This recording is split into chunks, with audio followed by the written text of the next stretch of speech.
So welcome to everybody listening now and in the future.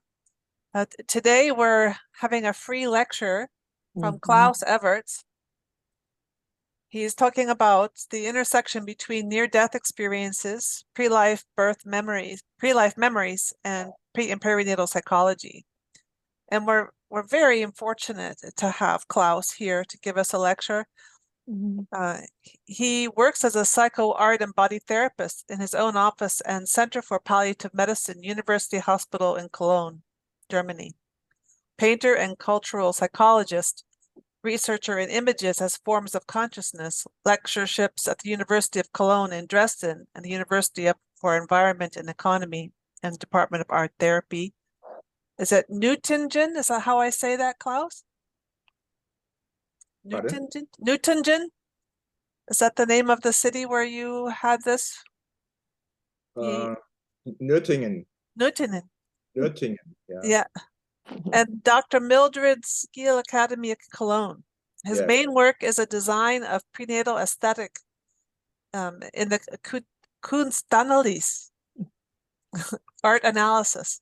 He's the editor of the textbook for pre and perinatal psychology and the handbook of prenatal psychology, which I have right here. I want you all to know it's quite a feat.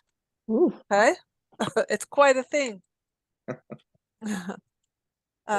His pioneering research on pre and perinatal trauma and transgenerational trauma has potential applications for psycho, art, and body therapists, helping to identify the effects of these trauma on mental health and behavior. And since 1997, he's a member of the advisory board of the International Journal of Peri and Prenatal Psychology in Medicine, and since 2007, a member of the board of associate editors, and he is past vice president of the International Society for Prenatal and Perinatal Psychology in Medicine. So please, Klaus, go ahead. Okay, yes. Yes, thank you, Kate, for the invitation. I'm glad to be here and be here with you. Yes, it's a difficult question, understanding past life memories and near-death experiences through the lens of prenatal and perinatal psychology. I will give you some advices of my interpretation of possible answers. To answer this question, we need to know something about the origin of all inner images. And painting is the creation of body sensation symbol surfaces. The whole body and its history is involved. So at first I will show you paintings by patients with a lot various illnesses.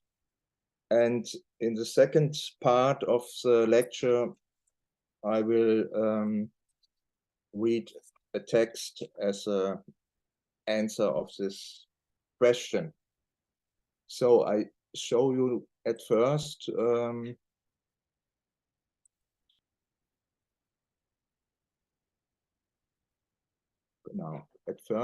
few paintings of my work as a therapeutic. Yes, our creativity is a sign for life and for a happy life. But the question is, where do inner images begin and where do they end? 6 weeks and 84 to death. So the embodied cognitive science, the embodiment research, understands memory as a function of the whole organism. And an embodied memory is an embodied memory since the trauma cannot be symbolized. The patients show us a lot of inner images with very deep with very deep history of their biography. So a realistic, powerful triangulation as a good start into life. And we have to go with this, with our patients in the death, in the regressions, in the death of our history. And where does this start? With the conception or the procreation. Death and life is in a neighborhood, or the light as the energy of life and the goal of life. But the uterus as a graveyard is a possibility, and the enriching of the depression of some people when there were 2 previous miscarriages before the pregnancy of the patient, or when the mother has big ambivalences in the pregnancy, the child hiding in the last corner of the uterus sometimes, or painting by incest child about her conception, or annihilation in a dark field,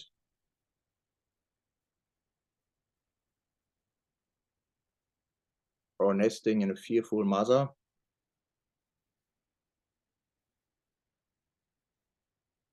a conception in war, 1943 in Europe,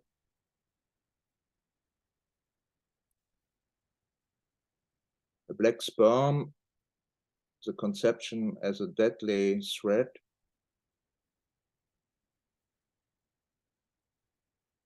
a placenta in an ambivalent stress. It's a very big painting.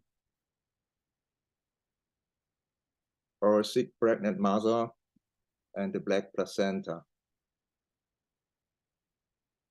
That's body memories showed in paintings, in spontaneous paintings, or dangerous womb atmospheres.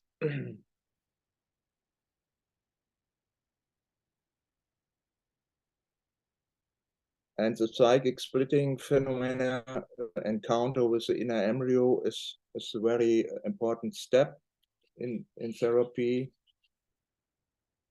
to learn something about the beginning of life, of the first 9 months.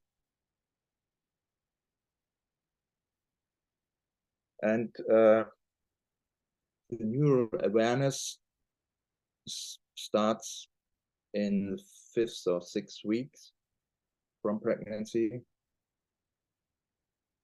The cellular awareness, the brain does not operate in isolation and separate from the body. The neurons of the brain are in constant communication with all other cells, tissues, and organs of the body, forming an interconnected communication network. The somatic and neural memory networks are interconnected and function as a unified system. And the transgenerational awareness, there is now strong biological evidence of the transgenerational transmission of trauma to offspring by both parents. Mothers pass on trauma and other negative emotions such as anxiety and depression through their insulin-like proteins and alteration of the unborn child's hypothalamic, pituitary, adrenal axis, and fathers through their extracellular vesicle. Other likely family factors include microRNA and long non-coding RNA in the bloodstream and the epigenetic changes in maternal and paternal germ cells. People who have passed this stage of life may be able to find peace with the variety of emotional issues by tracing their origins back to their life in utero and life experiences of their ancestors. Such insights can be truly healing. That's the mission of the prenatal psychology. Yeah, so the view into the placenta by Anish Kapoor, an English artist, English-British artist, or a cancer patient said a few days before he died, she died, my mother wanted a tumor instead of a child, instead of me. That's a very important early message for a long mother-daughter conflict over 60 years. Or a little sculpture by a cancer patient, abandoned child.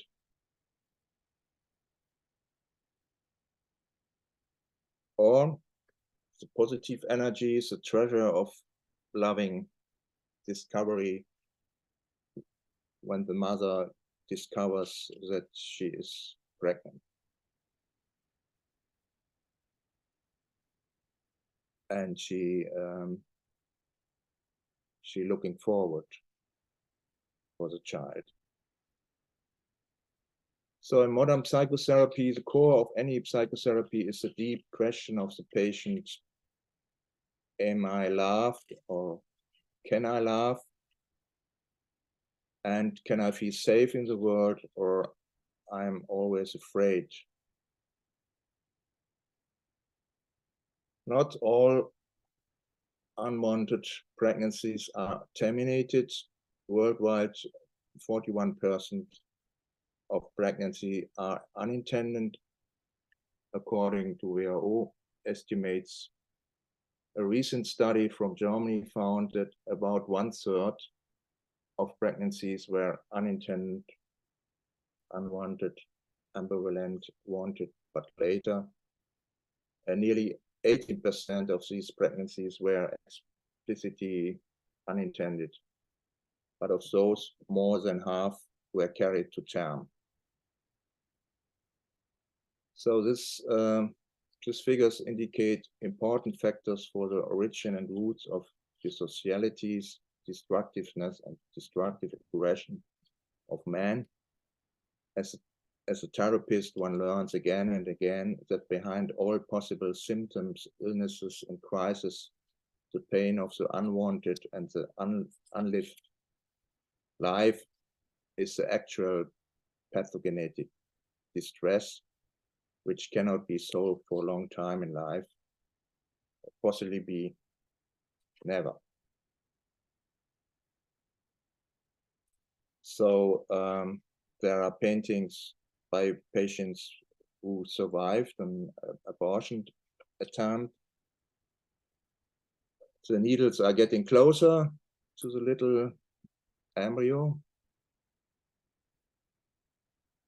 or the survived abortion attempt to rescue the indestructible core.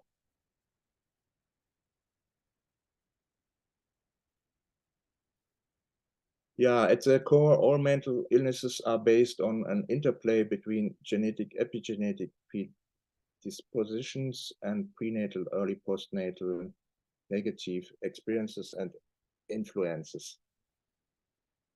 Building on the results of an prenatally extended attachment research and in unison with it, this evidence must always be provided therapeutically.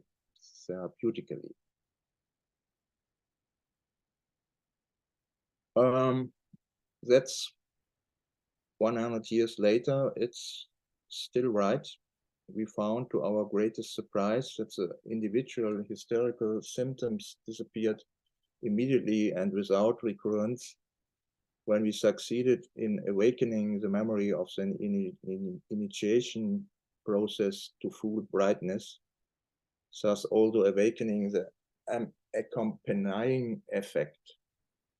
And when the patient then described the process in as detailed a manner as possible and gave words to the effect. Effectless recollection is almost always completely ineffective. The psychic process which originally took place must be repeated as vividly as possible, brought into statum nascendi, and then spoken. That's the core of psychotherapy today. So like 100 years before. Yes, and the practical therapeutic work, some pictures from the work in the university clinic in Cologne. And you see the patients can paint and can paint a lot of pictures, paintings, and every painting is a little story. Yes, every painting is a little or big part of the life story of a woman or a man, and we try to connect the paintings and the feelings, the emotions, and so on in workshops of a few days.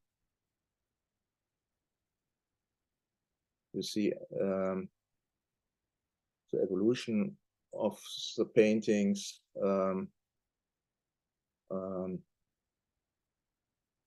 Left above, there's a family with 4 forms, and such 4 forms are going through the next paintings until they become more colorful later.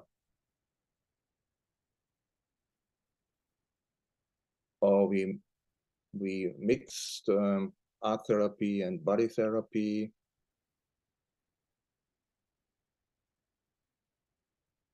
Or we make birth regressions in groups with maybe 10 people. And birth traumata can be, we can work with birth traumata in these exercises and regressions. And deepest feelings as paternal and maternal introjects are cleared in the body psychotherapy in the father and mother journey. So when we try to make a regression in the procreation, that I've learned with Carlton Terry and William Emerson.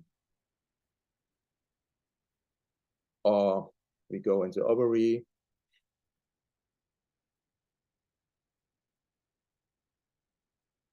or in the nidation.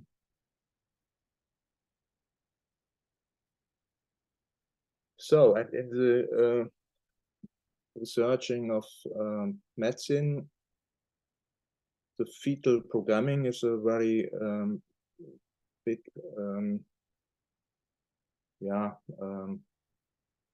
has a big meaning.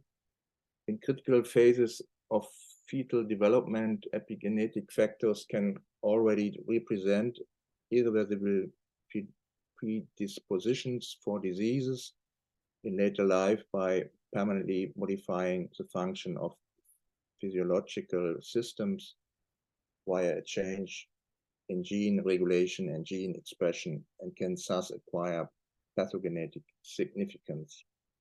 That's what we have researched in the last 20, 30 years in biological research. In psychotherapy, it's important that the earliest trauma in one biography often seems to shape basic trajectory schemata also for later traumatic event sequences because of its formative formative, implicit memory storage. As an early sensomotor matrix, it obviously colors later traumatic experiences in terms of the affective and perceptual specificity. Since it is often dissociatively, sorry, my bad English, fused with subsequent traumas, its activating potency may be constantly present in therapy, whether or not it can be thematized. The body as a leading symptom carrier in the process of an imaginative, analytically oriented psychotherapy with early and complex traumatized patients. Yes, and we can work with birth trauma a few days before trauma, and the painting by a patient of a traumatic birth, the whole body is wounded.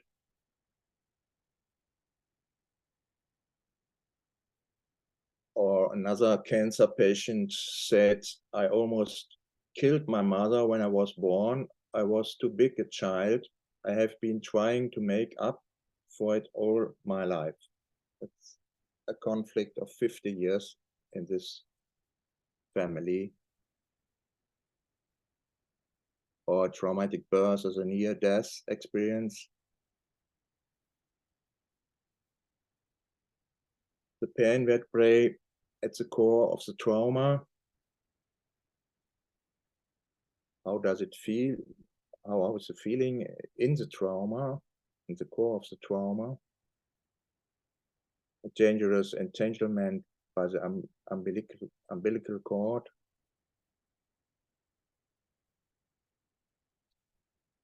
Early distress. The Hour of Birth by Alfred Kubin, a German artist. Loneliness as a big problem of mankind. And Maman by Louise Bourgeois, the oversized spider as archetypal symbol of the able mother experience.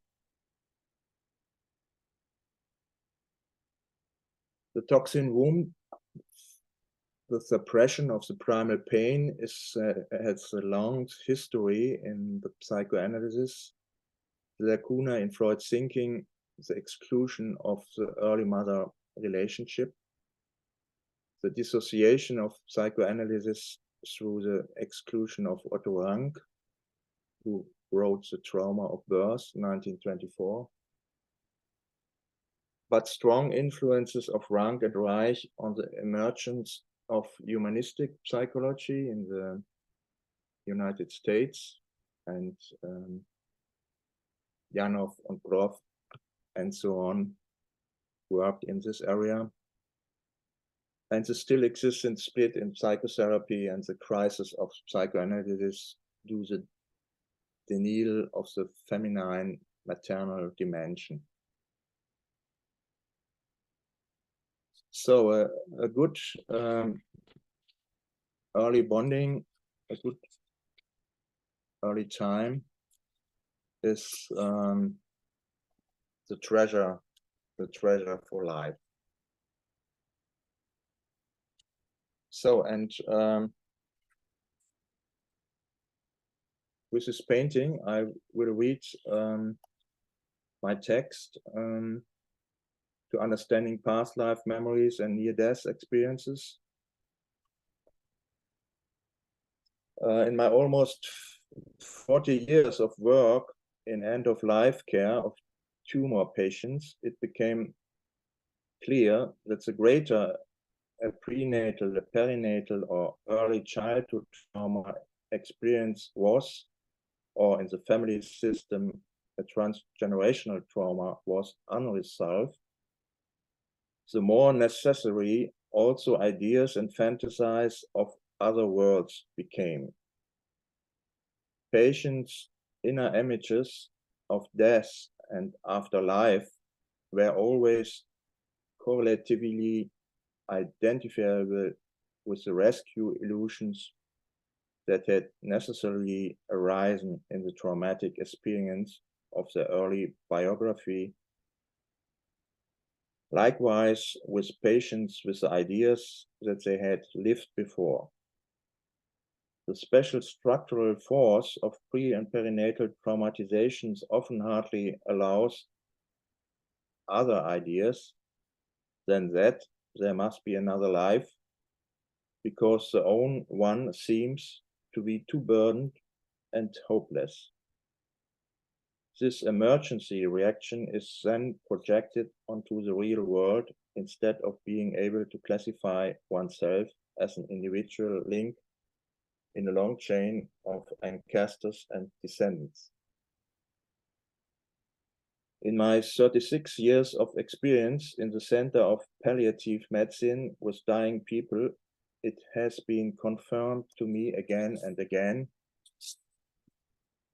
All ideas of death are projections of biographical borderline experiences.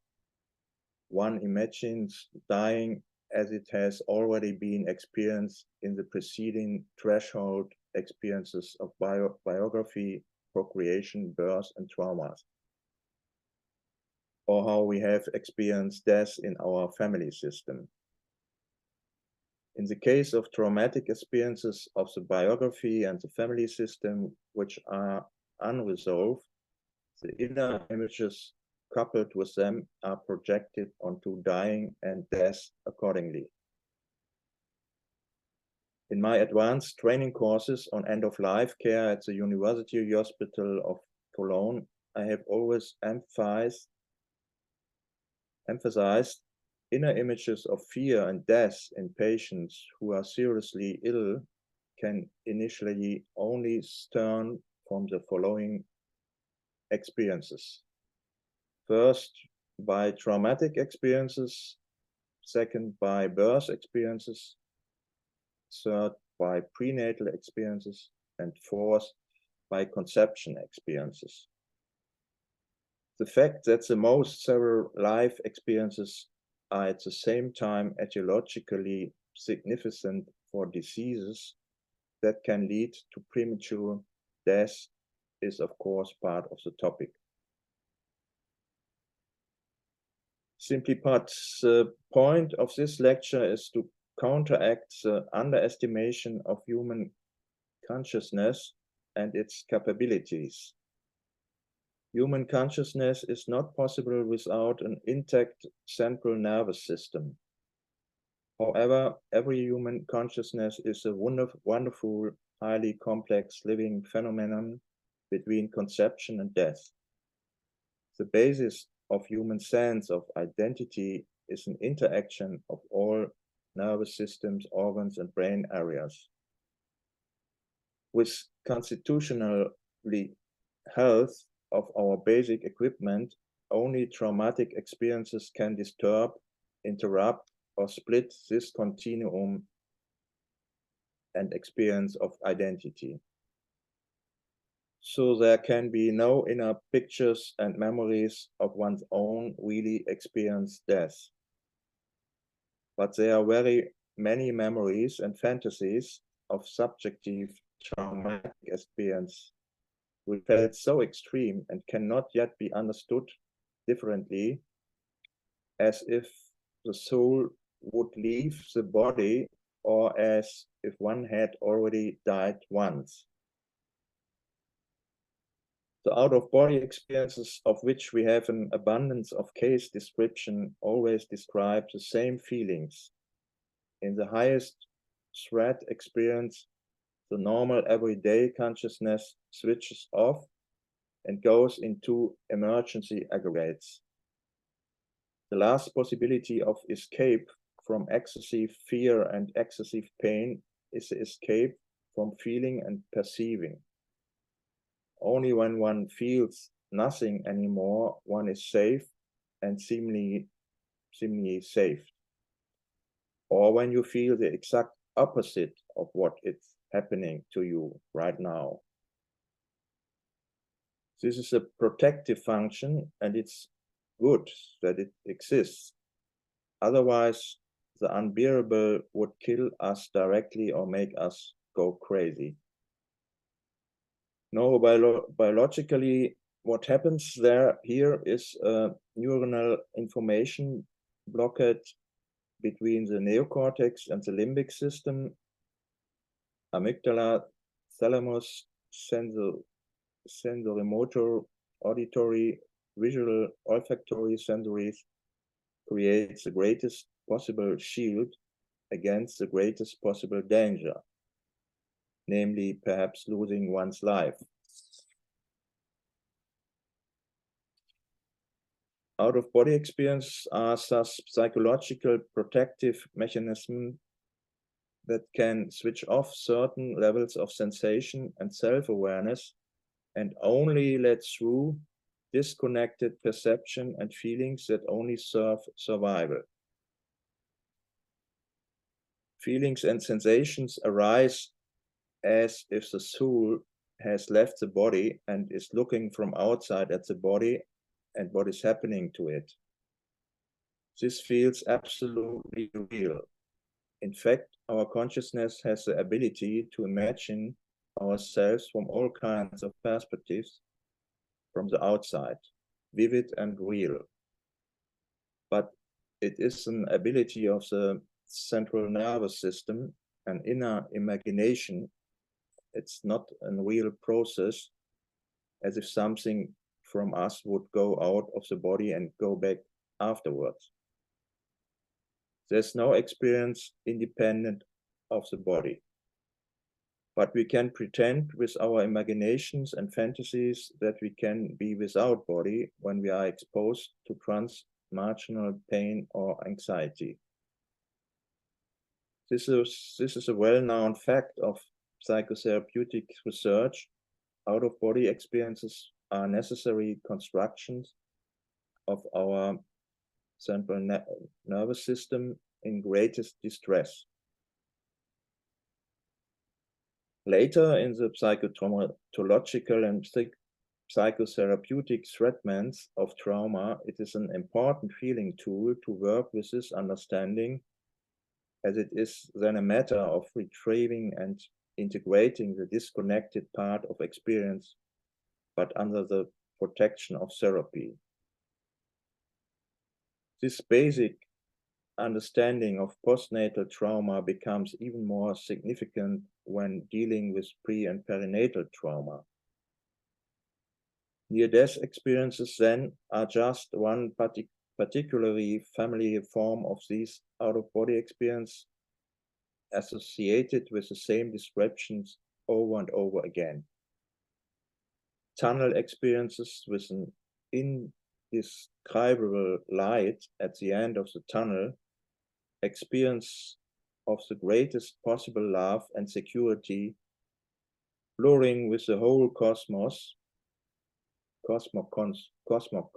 cosmic consciousness, a wonderful bodiless swinging and floating, and then always the point, but I still have something to do on earth. I can't go into this wonderful light yet. I still have children who have to grow up or so. And the return to the pain-filled body and the heaviness of existence in and after this traumatic situation. The people who actually die at this point, of course, we have no more descriptions of them, for the simple reason that with the real death, also all inner images go out and the perception ends at all. But we find these descriptions just as and even more detailed in deep regressive body psychotherapy and art therapies, in religious meditative experiences, in artistic self-awareness, in intensive shamanic rituals and dances, in the experience with drugs. Especially well known is the research of Stanislav Grof with LSD, or with the psychoactive substance ketamine, and with direct electrical brain stimulation in the temporoparietal transition. information from the thalamus, the limbic system, and from the visual, auditory, and sensory-motor systems is collected and integrated with each other. Activation of these structures reveal various aspects of visual spatial perspective, self-perception, mental body image, and the sense that one's self is outside the physical body. So nobody really leaves the body, but it is massive hallucinations and rescue illusions whose felt degree of reality actually correlates directly with the size of the thread. The illusion must be so perfect because otherwise one cannot escape the pain. Thus, the empirical observation of the prenatal psychology is also understandable that the more traumatized a patient is, and also the earlier this trauma occurred in his biography, the greater is his dissociation. So the earlier a biographical trauma, such as conception trauma, a loss of twins, a being unwanted, a mother's fright at the discovery that she is pregnant, the greater the need to imagine another world besides the real world and to escape into transcendences. As if there were still another world that is not so frightened and cool. The good world, the land where milk and honey flow. This world, however, many people have actually experienced again and again in the womb. Good phases of pregnancy are about paradisical experiences. It is warm, you are always full, you are carried and rocked. Wonderful images come through the umbilical cord, full of a great, wonderful love. If the mother and the father really love each other and are happy together, the intrauterine child can also feel and share the orgasmic experiences with each other. And there's indeed no greater feeling than to be united with another human being in orgasmic joy and warmth. This is also the religion's image of being happy with God. Exactly these primal experiences of human happiness are remembered in situations of greatest life danger and threat, greatest pain and greatest fear, in order to be able to survive somehow nevertheless. This is exactly what is activated in near-death experiences. In therapeutic practice, we experience in birth regressions that people who have experienced birth traumas come into painful and fearful regression feelings and have the feeling that they would die now, as if their body would be crushed in a hard press, as if they would suffocate, as if they would be strangled by the umbilical cord, and if they would not move a millimeter, and their sense of body and ego would completely dissolve. They then partially get into near-death experience patterns, but the important thing is to maintain therapeutic contact with the remnant of adult consciousness. It is experienced like a rebirth, when the I feeling, the ego feeling comes back and one feels oneself again. Likewise, with the father and mother journeys, where patients can relieve the path of paternal sperm and maternal egg with corresponding life-affirming and life-denying ambivalences, and the conception is experienced paradisically or traumatically, and in infinite shades in between. Traumas produce rescue illusions in religious rituals, in meditations, in artistic creations, in theater, already in the Greek tragedy, in the history of painting and literature and dance art, dramas, and the overcoming of failure are shown to us in symbolic aesthetic form, and the pre-linguistic experience is brought close to us again and again. In greatest distress, we take refuge in the safest and most loving memories. What does a baby feel now? What does it feel in the good phases of pregnancy? What in difficult phases, and what in traumatic situation? The prenatal psychology gives enlightenment about it. The second question, the feeling to have lived already once. This feeling is also generated by our central nervous system and our consciousness, what is formed in it. Through prenatal-based psychotherapy, we have gained the possibility to differentiate transgenerational, prenatal, and postnatal traumas in the therapeutic process. We can learn to perceive in deep regressive processes which fears, beliefs, fantasies belong to the ancestral life and which belong to our own biography. Pregnancy is the biopsychosocial interface of generations. Inner feelings or images of having lived before indicate very strong split of an unwantedness and unprocessed traumas of the family system and ancestors, especially parents and grandparents. Briefly, these ideas have the following psychodynamic levels. First, unprocessed traumas of the family system.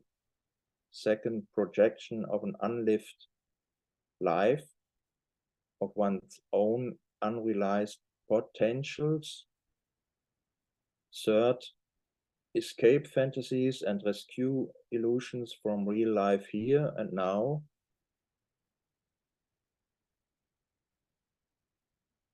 Fourth, unwantedness.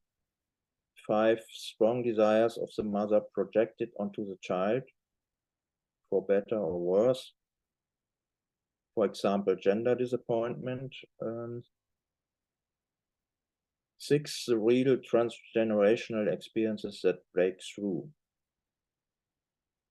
Well known are such phenomena that patients tell about a former life, partly with details and language knowledge, which they allegedly could not have acquired in their biography. In prenatal-based psychotherapy, such phenomena can usually always be elucidated.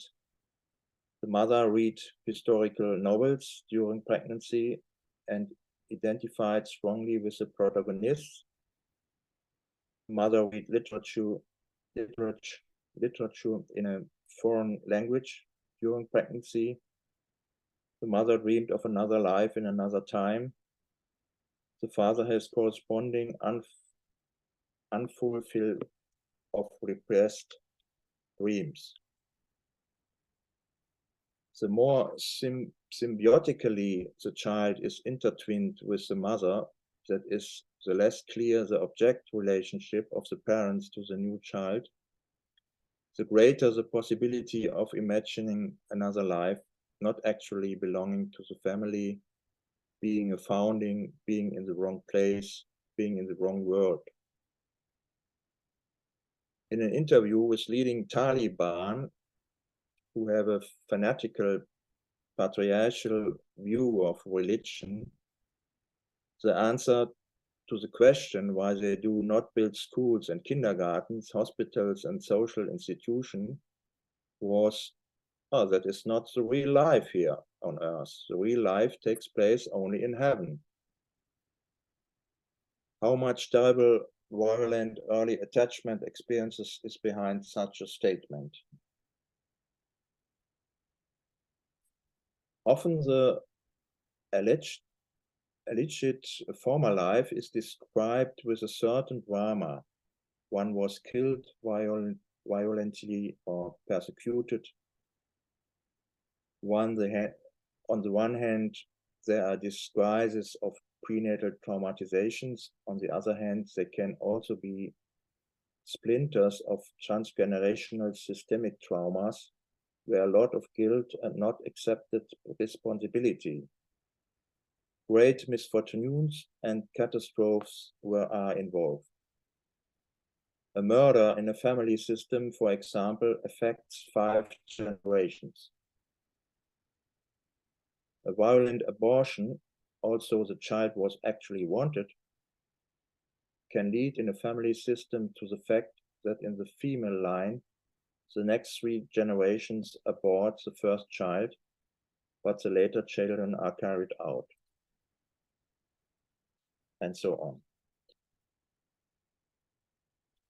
In conclusion, this exploration into the intricate interplay of prenatal disposition, cultural conditioning, and the human response to stress provides a lens through which we can better understand our collective trajectory.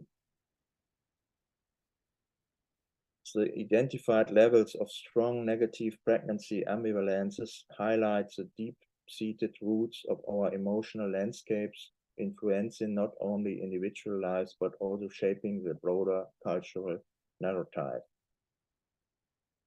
From the mother's disposition to societal structures, these levels echo through generations, perpetuating patterns of fear, aggression, and the quest for dominance.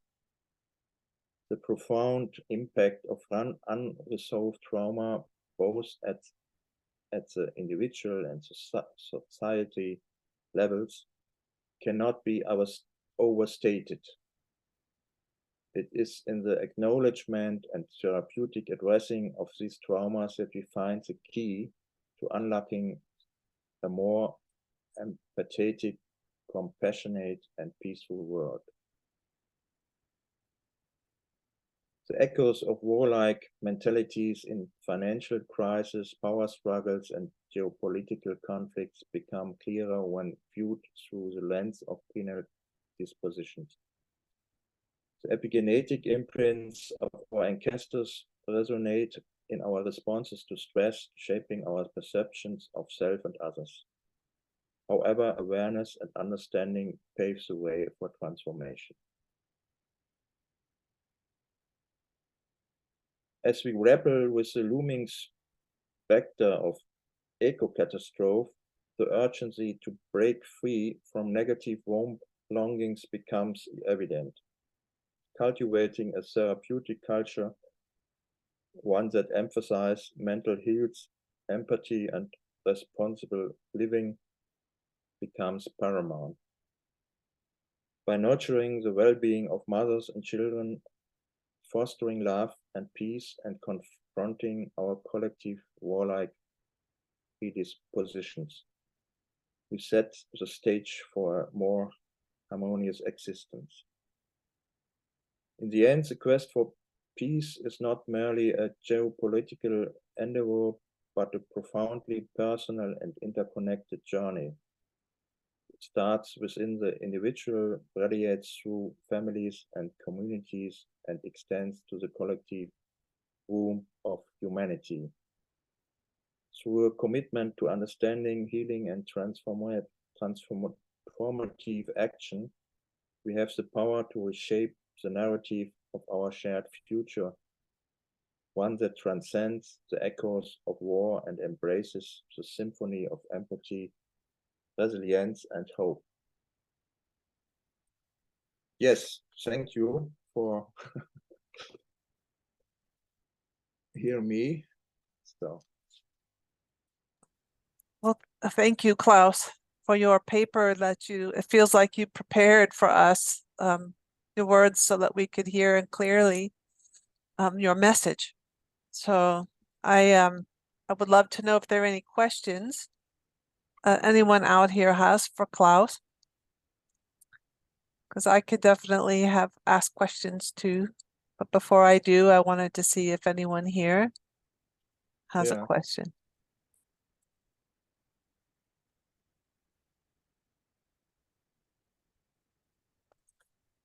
Masiman or Amanda? Amanda and then Masiman. and then Brigitte. Amanda? Yeah, thank you. Sorry, I'm a little sick. Thank you for this. My question is, when you have like the drawings that you showed in the beginning of people drawing their conception or their their birth or whatever, how do you get people into the proper brainwave state or headspace or subtle realm state to be able to bring that drawing forward, like to be able to make it realistic to their experience? Yeah, it's very simple. When you as a therapeutic person have the containment from procreation until death in a therapeutic perspective, then the patients are very open to their inner images and their their inner movie of their biography. Yeah, and then they talk about that. Do you understand? When you are ready for the for these images of the patients, then they come. So you're saying that you basically create the container, and the container fosters the images and allows them to come? Yeah, the containment is a possibility to understand one biography with in a ontological consciousness expression, and this is a very, very wide perspective on life, and every patient has an idea because of he or she is ill, a subjective etiology, but who heard this. I often work with cancer patients 40 years, and they told their subjective etiology on the cancer, but our normal medicine has no level for this subjective etiology from the patients. But the psychotherapy is able to hear what the patient really want to say, and every patient knows all about his life or her life, and more than the doctors and the therapeutics. And but where can the patient talk about that? That's a question, and it's very difficult to talk about unwantedness. It's a very hard thing. You only can say this in a very safe room or in very safe area.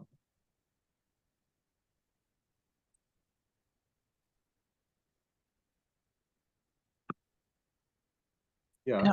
So what I understood you to say, Klaus, is that when the people are at the end of their lives, they're in palliative care, they can access, they choose, they're in a space where they can really choose to access these early imprints, the early feelings in the body. They're able to express some of these things that have affected them And therefore, it is easier for you as therapists, as body psychotherapists and art therapists, to encourage them to access the early memories. Is that right? Mhm. Yeah. So the conditions that allow are this threat to life is Mhm. what is allowing them to access the truth of their experience. The normal medicine and a part of the normal psychotherapy said that it is not possible to have a memory of your birth and of your prenatal life. That's a problem. Well, we know it is possible. We know Yes. it's possible now. So, Masiman, if you would like to ask your question, and then I'll see Brigitta's question. Yeah. So, two things. First of all, thank you very much. Can you hear me? Yes. I wanted to ask, first of all, would it be possible to have a transcript of your talk? Because Yes. you said a lot to digest. Yes. The other thing, if I've understood this correctly, I think you're saying that where there has been perinatal trauma or conception trauma, there's an ideological splitting, more of a fantasizing, an ideological splitting to something more idealistic rather than a more sort of embodied or facing things in this life, this incarnation. Is that right?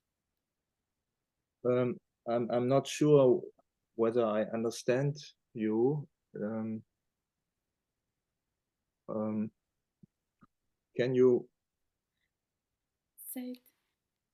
Can you So make the question in another form?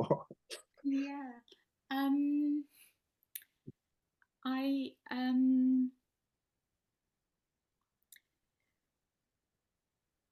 I suppose whether someone who has had this very early trauma is more inclined to be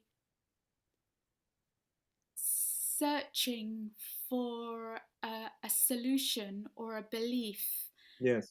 or some concept, Yeah. Yeah. rather than actually living Yeah. in the present Yeah. time. Yeah. Mhm. Yeah. Yeah. That's And, right. and and I wonder as well whether maybe at the time of death it can also bring back memories of other times of death, bring back the experience when one was nearly annihilated or, in mortal danger. Whether that there may be a connection when for palliative patients. Mhm. Yes. We have other, our body remember everything which we what we have lived from the first cell until now. The body now knows it. No? Mm. That's very important for the body therapy work. I have one more question if there's time after somebody else. I'll come back to you, Masiman. Okay. Brigitta.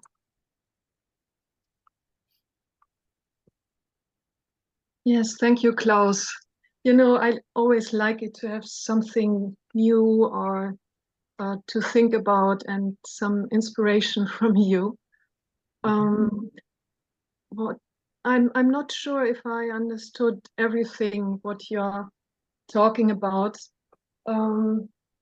What I think I understood is that from your experience or your idea, the experience, for example, from other lives are connected to, if they somebody then could speak another language or whatever, it's connected what the mother or the family has experienced or have heard or is in there.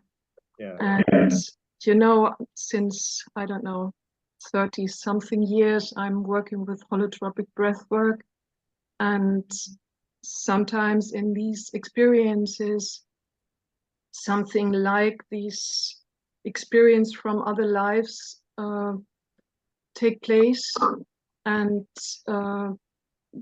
the languages which people know in these experiences sometimes are very, very old.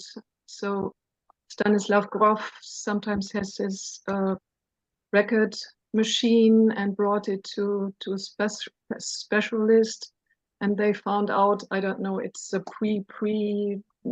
Hebrew language or whatever, and several things like that, or that some of details of the experience could really found back in history so far away and so not known that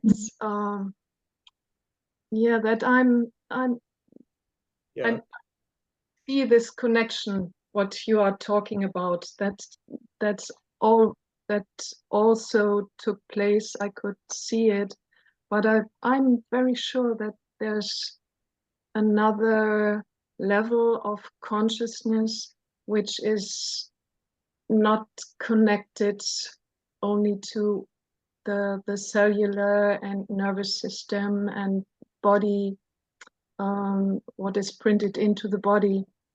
Mm-hmm.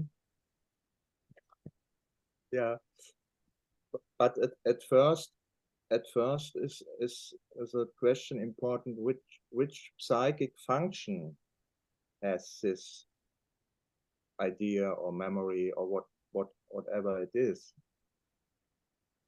What psychic function has it in the real actually life? That's the first question. Maybe it's the first question, but it's, for me, first it is there, and for me it's our nature, and in this nature there are also some functions, but first it's there. Yeah. My question is to understanding near-death experiences and past life memories in a with a relatively normal explanation, and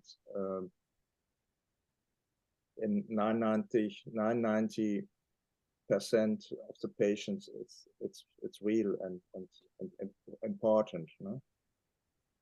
I will not say that there not is that there is not a possibility that there is a bigger consciousness, and we all part of this bigger consciousness, and some people can have a contact to this bigger consciousness. Okay, but important is what we do in our real lives and in our world here and now. Yes, I understand that. Yeah. And there, I think it's possible that transgenerational informations come through sometimes from generations 300 years back or so, but it's very seldom, I think. Yeah. Yeah, And we can go on with this later in other meetings. Yeah. In the body. It's all in the body too. Yeah. Yes. Thank you. Thank you, Brigitte. Yeah. Anybody else would like to ask a question before I go back to get the question of Massiman?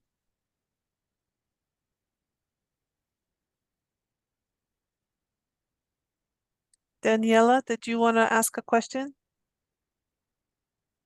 No, she's saying hello to someone. Massiman, why don't you go ahead and ask your question? And we'll have to end here in a few minutes. So I'm trying to get my head around what, because in such a young age, it's not psychology. Maybe it's a charge or something that impinges on the psyche that is then carried on. Is that right? Is that relevant? Mhm. Does that make sense? Yes, there is a cell memory, we know about that, and the transgenerational memory, and we know the biochemical transitions levels for this fact. Yes. So is it emotional? Is it felt in an emotional way? Yes. I think, right. And okay. And the emotions need a central nervous system too. No? When we are dead, there is no emotion more, not still an emotion. But when we are very young, then we don't have a formed central nervous system in the same way. Genau. But the cellular level is going into the early neural system. Yeah, and so there is one consciousness from procreation until death. It's okay, thank that you. I mean. Sarah, did you want to make a comment?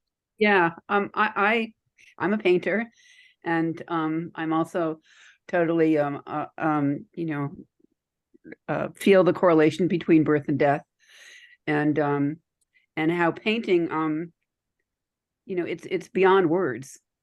So is birth, being born and being in utero and dying, and so I really appreciate what you're doing in terms of bringing that aspect into understanding what's going on. So it's a beautiful thing.